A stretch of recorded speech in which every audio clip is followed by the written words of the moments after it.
In today's video, we're going to be looking at the display preferences on macOS.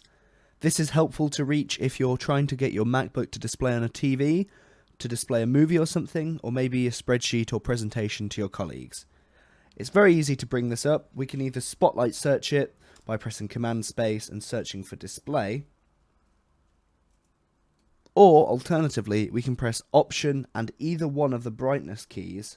This will immediately bring up our display, letting us know what options we can change it to, such as our refresh rate and our screen resolution.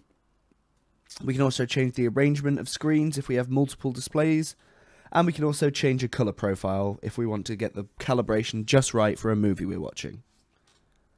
Thanks for watching. Visit kazzicom.com for more information on IT support, Office 365, cloud solutions, and many more services.